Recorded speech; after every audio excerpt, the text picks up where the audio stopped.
Eh bien, les journées du patrimoine, les 16 et 17 septembre derniers, ont été l'occasion de lancer notamment la bibliothèque numérique de la ville d'Aurillac.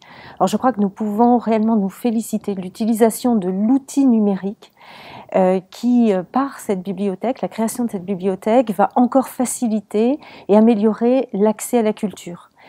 Et plus précisément à des documents, des éléments de la connaissance historique de notre ville, et par ailleurs à l'accès, améliorer l'accès à la richesse de nos collections muséales. Donc là, je veux tout de suite remercier la collaboration étroite et extrêmement fructueuse de plusieurs services. Le service de nos archives municipales, puisque nous retrouvons dans cette bibliothèque numérique grand nombre d'archives, que ce soit des délibérations, que ce soit des arrêtés, que ce soit des plans d'urbanisme. Beaucoup donc des archives municipales ont été numérisées, ainsi que la collaboration des équipes du musée, des musées, donc à la fois du musée d'art et d'archéologie et du muséum, avec là encore la numérisation d'un nombre important d'éléments des collections, notamment des plaques de verre du Fonds Paris, des plans anciens, des cartes postales anciennes.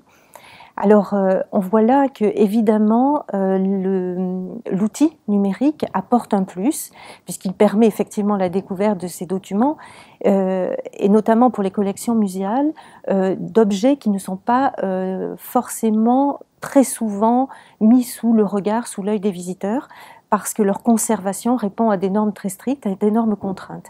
Et donc là, véritablement, cela permet une entrée dans les collections qui précisément ne sont pas toujours visibles. Les informations sont aussi à retrouver dans la plaquette trimestrielle des musées que je me permets de présenter là pour souligner sa qualité esthétique. Elle met chaque trimestre en lumière un objet de la collection d'histoire naturelle du muséum et un objet de collection de notre musée d'art et d'archéologie.